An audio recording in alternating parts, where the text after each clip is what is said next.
piece published in the Brownstone Institute by Jeffrey Tucker this week, The COVID Crypto Connection, the Grim Saga of FTX and Sam Bankman-Fried. One paragraph is, I will tell you, writes Tucker, what infuriates me about these billions in fake money and deep corruptions of politics and science. For years now, my anti-lockdown friends have been hounded for being funded by supposed dark money that simply doesn't exist. Many brave scientists, journalists, attorneys, and others gave up great careers to stand for principle, exposing the damage caused by the lockdowns, and this is how they have been treated, smeared and displaced. This is exactly it. And this is why I'm raising this week, is that I think what has happened is the FTX scandal has allowed us to glimpse something, and it ain't the first time this has happened either. In fact, I would point people to the Enron situation, right? The Enron situation was a jaw-dropping case of fraud, but it was also connected to the red team, right? Mm-hmm. It was connected to the Bush administration in ways that we never figured out. Mm-hmm. And I believe what happens is you glimpse the tip of the iceberg, and then we cannot help but use the tools from the past to try to assert what the object is. You know, what is FTX? Oh, well, it was obviously a fraudulent exchange in which people put their money in, and they thought that that money existed in some place that they could access it, but in fact, inside of FTX, there was no safeguard against them using it personally, against them investing it recklessly, right? Oh my God, it's jaw-dropping, but that ain't the half of it, right? In fact, I would argue that that's really even the cover story. That in some sense, what you've got is the blue team, which is a racket, has mechanisms for doing things. There's a machine that we cannot see that shapes history, and that machine has mechanisms for shunting large amounts of money into places, right? And if we say, oh, that's money laundering, no, it includes money laundering. But the point is, this is really the shaping of history. It is not in any way an accident, in my opinion, that the FTX scandal seems to touch Ukraine and energy policy, where there is now a war raging, where the Bidens have perverse incentives, where the information that was unearthed about Hunter Biden's laptop was silenced prior to an election, including the censoring of the New York Post, right? In other words, there is some engine that knows where its bread is buttered, and it is capable of making things happen, right? It is capable of slowing down the dawning of information about Hunter Biden's laptop so it does not play a decisive role in the waning days of the 2020 election campaign, for example, right? I still don't think we understand why Ukraine shows up as a place that Hunter Biden was making a fortune that made no sense, where his internal emails suggested Joe Biden is involved, and there is now a war raging, and we have, the president of Ukraine is a hero, but if you scratch the veneer, you discover that's not what's going on there. There's some story that involves Ukraine and energy and the Bidens, which we don't know, that involves the blue team and its ability to shape history, so we'll think it's one thing even though it's something else. There is. I agree with you. I don't know that anything is yet revealed on this front. So I feel like it is a stronger position, and it makes more sense to back up and to actually say, what is this? What are we talking about? I don't feel like, I don't think you actually said, like, what is this? What is a Sam Bankman-Fried, and what is FTX? So, like, can we back way Sure. up and say that, and then talk about the thing that we really do know in this case, which, yes, not only do we know more about it because it's something that we talked about, and that actually we got tentacled by this thing directly, and so yes, we do know more about it, but that's not what we're talking about. It's because it's actually clear. There is a connection between the denigration of ivermectin, yes, I said it here on YouTube, as a possible treatment and prophylaxis for COVID, and FTX and Team Blue. Right. Whereas the Ukraine 100 minutes laptop, probably, actually, right? Like, I think, yeah, but we don't know, and that hasn't come out yet. Whereas the funding by FTX of anti-ivermectin research is now known. It's laid bare. We have to, so I agree with you. We don't know what Ukraine is doing in the story. We don't understand that. What is FTX? There is an official description of what FTX is. Let's go there. So the official description is that it was a crypto exchange. And those who have used crypto know that effectively you have to, if you want some crypto, right, how do you get some? Well, you have to take dollars and you have to make it into crypto somehow, right? So you have this electronic wallet and you have to get some crypto into it. You have to buy crypto. And the way you do that is you use an exchange. Now the problem, and this has been clear for those involved in crypto for quite some time, the problem is it isn't obvious what you are getting when you go to a crypto exchange like Coinbase or like FTX and you use your credit card or you make a bank transfer that gets you some crypto. Do you own particular units of crypto, or is this an IOU where you have put money into this thing, and as long as it remains solvent, you can take that money out, but that it is vulnerable because there are no particular tokens or fractions of tokens that in fact are yours? It's like the distinction between having a gold bar in your hand and having an IOU for a gold bar, paper metals versus actual metals. Right. And so the problem is that in order to use crypto and in order to get crypto and in order to trade crypto, the exchanges were the best way to do this. But the security of that apparatus was, we now know, effectively non-existent, right? Because that money seems to have evaporated out of FTX and was spent in all kinds of crazy ways, including a personal loan to Sam Bankman-Fried for $1 billion, things that make no sense. Sometimes you need some cash. That's true. But so that's the official story of what this is. This is an exchange that went bad, that was badly managed. Yeah. But and Enron is exactly the right analogy. Well, Enron is an interesting case because there is one fundamental difference between Enron and what we see at FTX. What's that? Enron existed. It was a company. It did things. And then it became a fraud. Okay. It liquidated its business and it went into fraud full time. Yeah. But the point is it had been a business. And one of the things that is truly... wasn't there, am I misremembering, wasn't there like, they had either a whole building or a bunch of floors on a building, and there was like one floor that was where all the fraudulent stuff was taking place, and like you don't go there if you don't want to see, or was that a different story? No, it's I think you have the story not quite exactly right, but so there was. But the point is that there was real work going on. There had been. Right. And then increasingly the returns on real work were just so small compared to the fraud that the fraud took over Enron, right?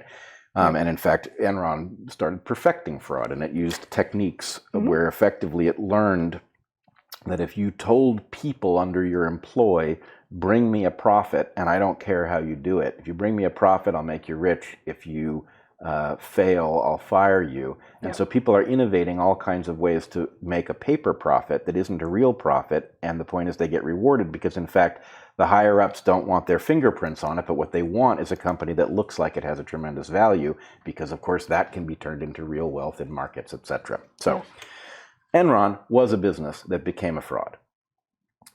FTX appears to have been, these weren't serious people. When you look at what they were doing on the inside, first of all, they were just flat-out liars, right? And we will get to the connection with effective altruism, which is a philosophy. But the basic point was, even in the way that they represented themselves, this was nonsense from the beginning, right? There wasn't a business. This was a con.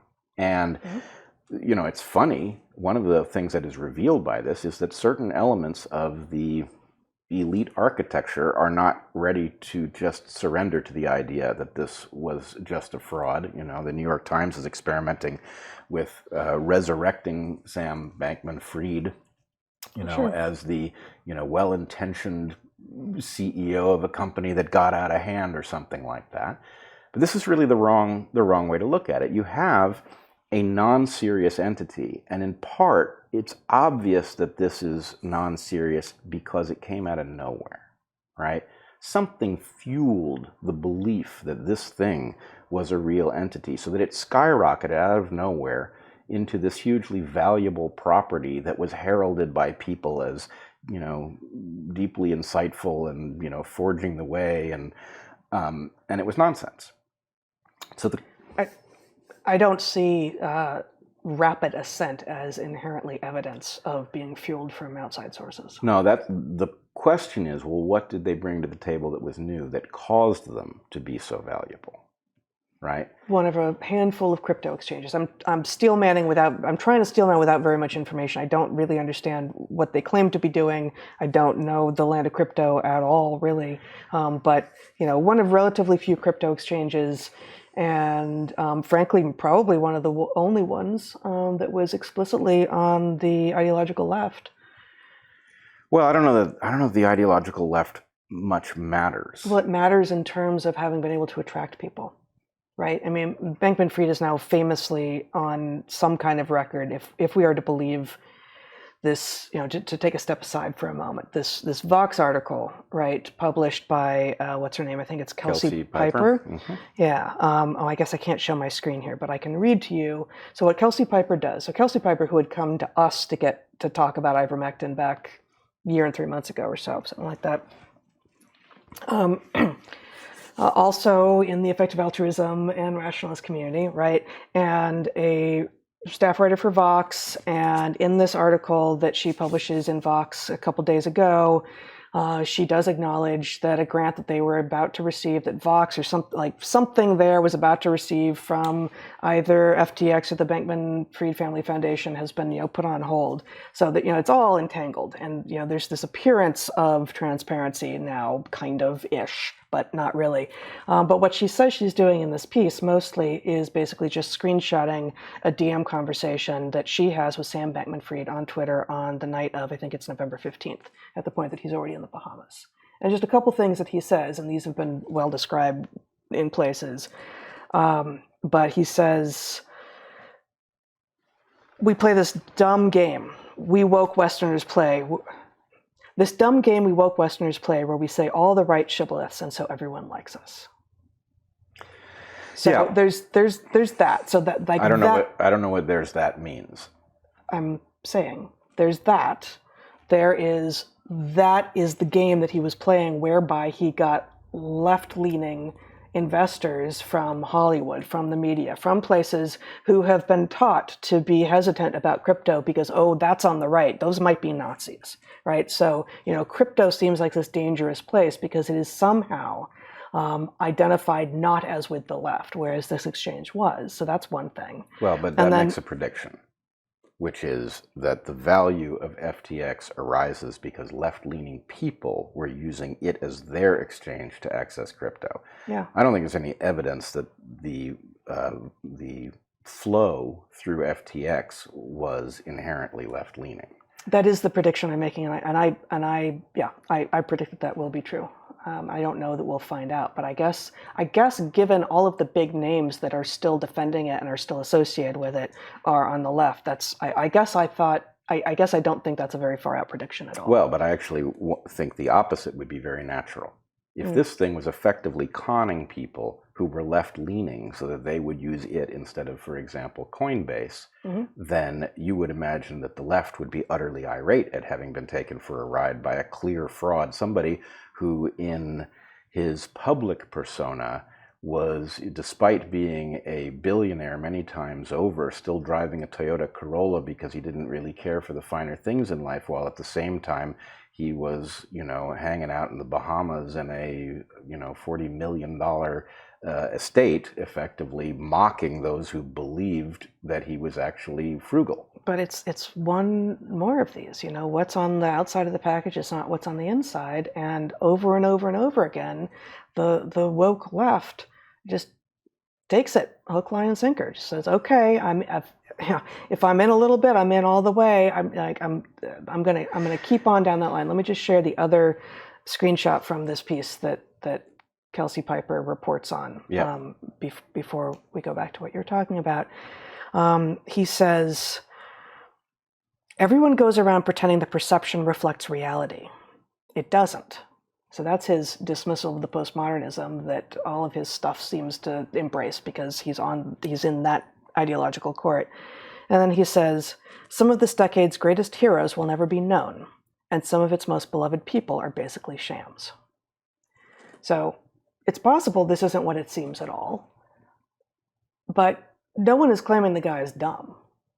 And why he would have this conversation with someone from Vox, as his entire empire is failing, I don't know.